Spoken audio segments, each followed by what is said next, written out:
What time is it? It's time for the Daniel Thomas Show. Welcome to the Daniel Thomas Show. And Tom, good to see you. Good to see you, Dan. You say you have one for us today, so what is it? What Well, are we talking about?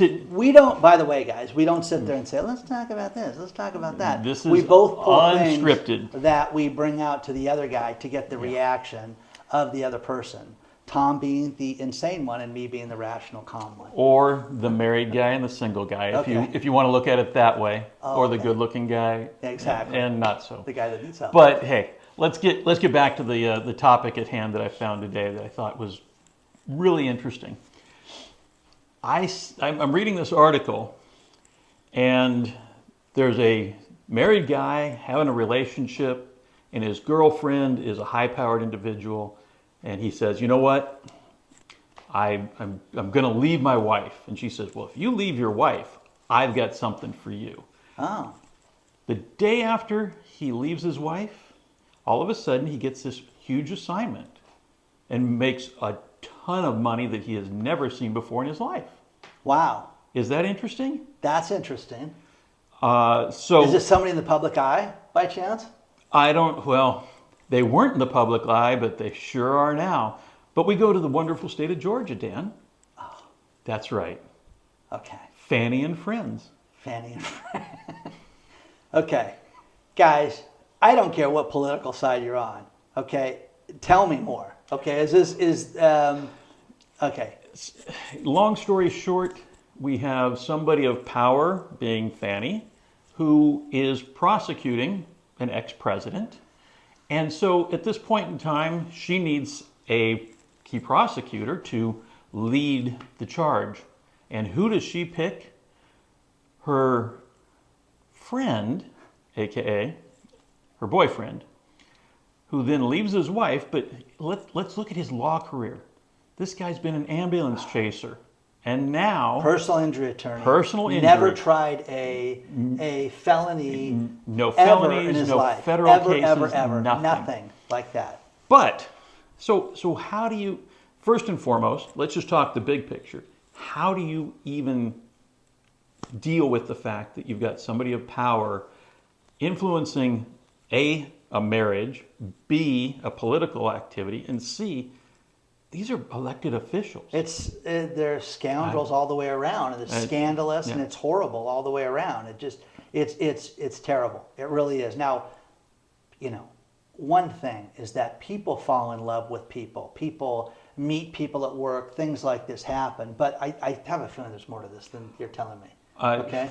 There's probably a whole lot more that we don't know yet that we're going to find out. But I think that what we've realized now is there's a bit of corruption going on here. There's also the twist that I want to throw at you is here it is. This is the money shot, guys. The money shot. I'm gonna hit it out of the park. Okay. The ex-wife is now saying, "Well, wait a minute. No. All that big money that you just got landed from your girlfriend, I get half." Well, did he not report it or something? She was not aware of it. He's going to try. He's going to try and play the old. Well, that happened after we were separated. Wow. Now they're separated. They may have filed for divorce, but can you imagine? This is like the guy that wins the lottery, doesn't tell his wife, divorces her, and the next day cashes the lottery. He could hire any lawyer. Dewey Howe, Dewey, Cheatham, and Howe. You know Yeah, what I mean? yeah. And anybody, guys, to represent. Oh my God. Yeah, That is so- awful. So he made all this big money and didn't report it to his ex-wife. I wonder if he didn't report it in the divorce. Well, we're going to find out, and I'm Guys, that's the kiss of death, okay? Yeah. Because so many times people hide things in a divorce where they go out and they have money or they sell something of value and don't let the other spouse know. Or give it to somebody. Oh. Yeah. No, Telling you guys, that's gone. It's the absolute kiss of death. And he did this. Yeah. Oh my God. But this is the individual who's qualified to now prosecute. You can't even a prior make president. this up.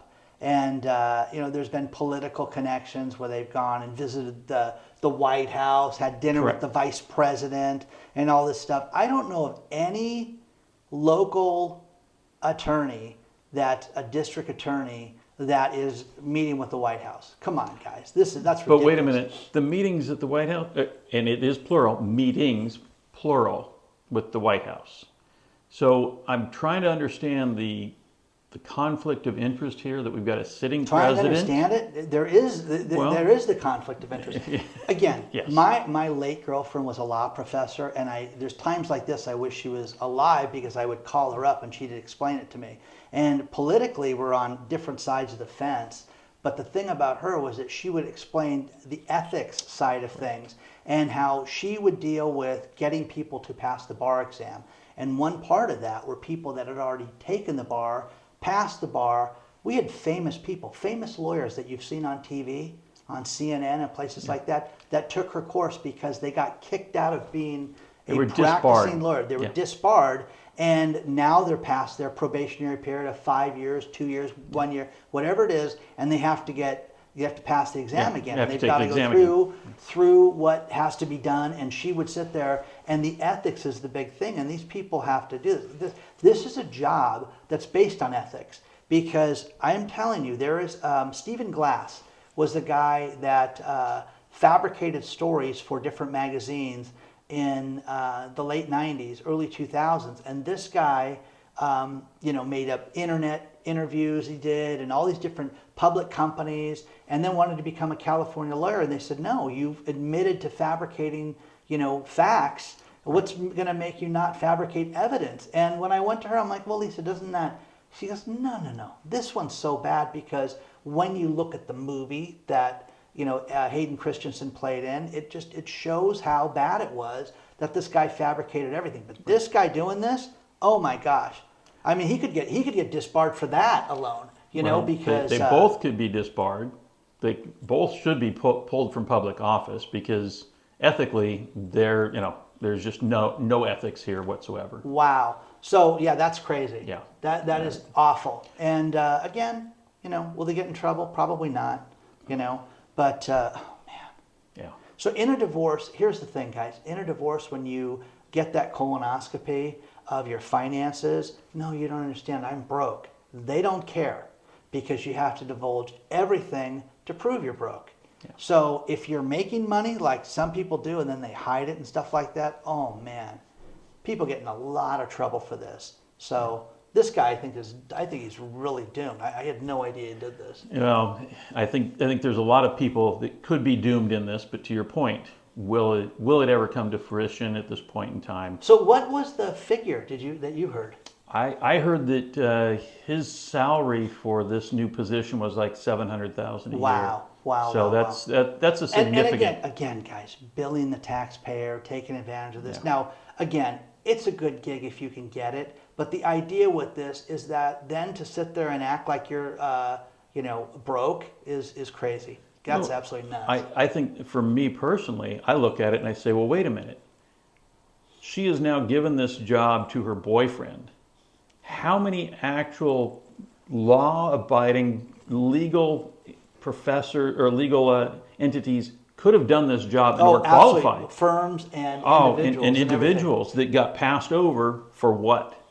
There's a little inside trading here, a little preferential dealing, a little, can I say, sweetheart deal? Are we sugarcoating this or what? But yeah, guys. Yes. I mean, so again, if you've been divorced, it's awful. It's absolutely awful. And I've never met somebody that I won in my divorce. Nobody does. Nobody wins. But what you don't want to do is get cheated out of things like a house, and have things get sold from underneath you, and have people lie about their income and stuff like this. And this is over time, guys. There's a guy that did this in California, where he won the lottery and didn't tell his wife.